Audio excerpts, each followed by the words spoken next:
4 రోజులు తన పిల్లలతో కలిసి ఆత్మహత్య చేసుకున్న మహిళ కేసులో విచారణ వేగవంతం చేశారు పోలీసులు. ఆత్మహత్యకు పాల్పడ్డ సాఫ్ట్వేర్ ఇంజనీర్ విజయశాంతి రెడ్డి చివరిగా 46 సెకండ్లు తల్లితో ఫోన్ మాట్లాడినట్టుగా గుర్తించారు పోలీసులు. దీంతో తల్లి పుష్పలత, సోదరుడు చిరంజీవిని సైతం పోలీసులు ప్రశ్నించారు.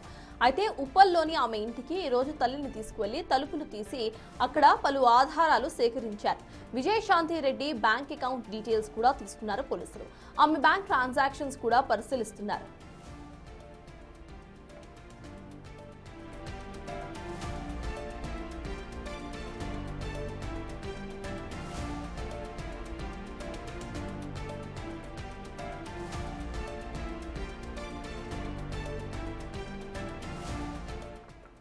సిఎస్సికి ఇదే అంశంపై పూర్తి డీటెయిల్స్ మా ప్రతినిధి సురేష్ అందిస్తారు. సురేష్, చెప్పండి, తన ఇంటి దగ్గర నుండి సైతం కొన్ని ఆధారాలను సేకరించినట్టుగా తెలుస్తోంది, బ్యాంక్ స్టేట్మెంట్స్ ను సైతం తీస్తున్నట్టుగా అర్థమవుతోంది. అసలు ఈ కేసుకు సంబంధించి ఎటువంటి క్లూస్ ను ఇటు పోలీసులు సేకరించారు? ఇప్పటి వరకు అప్డేట్స్ ఏంటి సురేష్?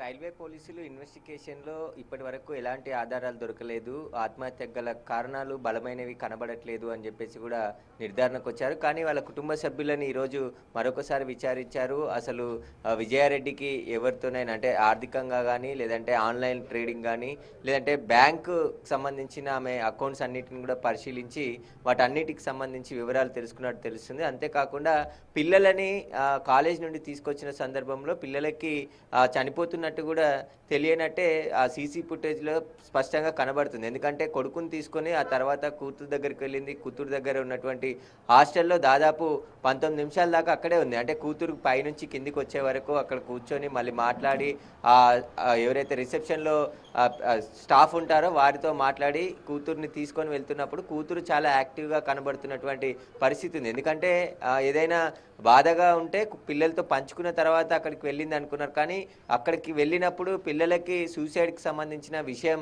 చెప్పనట్టు తెలుస్తుంది. ఎందుకంటే కూతురు చాలా చిలాకీగా మాట్లాడుతూ ఆ తల్లి హాస్టల్కి వస్తే దానికి సంబంధించి ఎలా పిల్లలు రియాక్ట్ అవుతారో అలాగనే విజయారెడ్డి కూతురు కూడా రియాక్ట్ అయినటువంటి పరిస్థితి సీసీ కెమెరాలో కనబడుతున్నటువంటి స్పష్టంగా కనబడుతుంది. కాబట్టి అసలు ఎందుకు ఆత్మహత్య చేసుకున్నారు? ఇటు కుటుంబ సభ్యులు విజయారెడ్డి తల్లి తరపున, అటు భర్త తరపునకు సంబంధించిన వారి బంధువులకు సంబంధించి కూడా వివరాలు సేకరిస్తున్నారు. కానీ రైల్వే పోలీసులు ఈ కేసుని ఇన్వెస్టిగేషన్ పూర్తి స్థాయిలో చేయలేరు. కాబట్టి ఇక రేపో ఎల్లుండో ఈ కేసుని లాండ్ ఆర్డర్ పోలీసులకు బదిలీ చేసే అవకాశం ఉంది. లాండ్ ఆర్డర్ పోలీసులు ఈ కేసుని అన్ని కోణాల్లో దర్యాప్తు చేసే అవకాశం ఉంటుంది. ఇంకా విజయారెడ్డి సెల్ ఫోన్ ఓపెన్ కానట్టు తెలుస్తుంది. వాటికి సంబంధించి ఓపెన్ అవుతే ఆమె లాకులు పెట్టింది కాబట్టి వాటన్నిటిని కూడా సైబర్ క్రైమ్ ఫోరెన్సిక్ ల్యాబ్కి పంపించారు. కాబట్టి అక్కడి నుంచి ఏదైనా సమాచారం వస్తే ఆత్మహత్య గల కారణాలు తెలిసే అవకాశం ఉందని చెప్తున్నారు. ఇక విజయారెడ్డి మెయిల్స్ కూడా చెక్ చేస్తున్నారు. లాస్ట్ చివరిగా ఎవరికి మెయిల్ పెట్టింది, వాట్సాప్లో ఎవరితో చాటింగ్ చేసింది, ఎవరితో మాట్లాడింది, ఎందుకు ఆత్మహత్య చేసుకోవాలనుకుంది అనే దానికి సంబంధించి ఇప్పుడు పోలీసులు అయితే దర్యాప్తు ఇంకా కొనసాగిస్తున్నారు.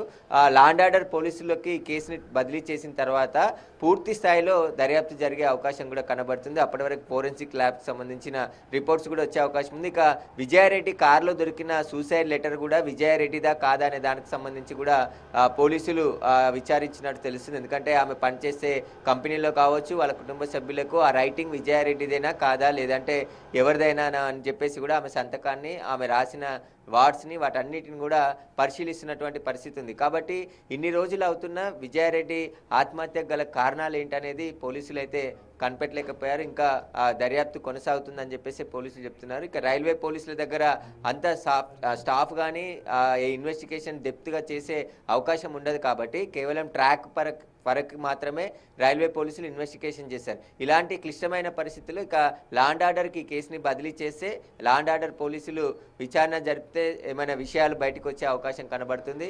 ఎవరు కూడా ఎలాంటి అనుమానం లేదు, మాకు అసలు ఆర్థిక ఇబ్బందులు లేవు, ఎవరితో గొడవలు లేవు అని చెప్పేసి ఇటు విజయారెడ్డి తల్లి కుటుంబ సభ్యులు కానీ విజయారెడ్డి భర్త కానీ చెప్తున్నటువంటి పరిస్థితి ఉంది. కాబట్టి ఆమె సెల్ ఫోన్ లాక్ ఓపెన్ అవుతే ఖచ్చితంగా కొన్ని ఆధారాలు పోలీసులకు దొరికే అవకాశం ఉంటుంది. ఆ తర్వాత విజయారెడ్డి కొడుకు కూతుర్ని తీసుకెళ్లి అత్యంత దారుణంగా ఆత్మహత్య చేసుకుంది. కాబట్టి దానికి గల కారణాలైతే బలంగానే ఉండొచ్చు అని చెప్పేసి కూడా పోలీసులు భావిస్తున్నారు. ఎందుకంటే చదువుకుంటున్న పిల్లల్ని కాలేజీకి వెళ్ళి మరీ తీసుకువచ్చి చనిపోవాలనుకుందంటే ఏదో ఘటన జరిగి ఉంటుంది, లేదంటే ఆన్లైన్ ట్రేడింగ్ కానీ, లేదంటే ఇంకా వేరే ఏ ఇబ్బంది ఉంది విజయారెడ్డికి అనే దానికి సంబంధించి పోలీసులు లోతుగా ప్రస్తుతం అయితే దర్యాప్తు కొనసాగిస్తున్నారు. దర్యాప్తులో ఏదైనా పురోగతి ఉంటే ఖచ్చితంగా మీడియాకు కూడా తెలియజేస్తామని చెప్పేసి కూడా పోలీసులు చెప్తున్నటువంటి పరిస్థితి కనబడుతుంది. Yes, thank you Suresh.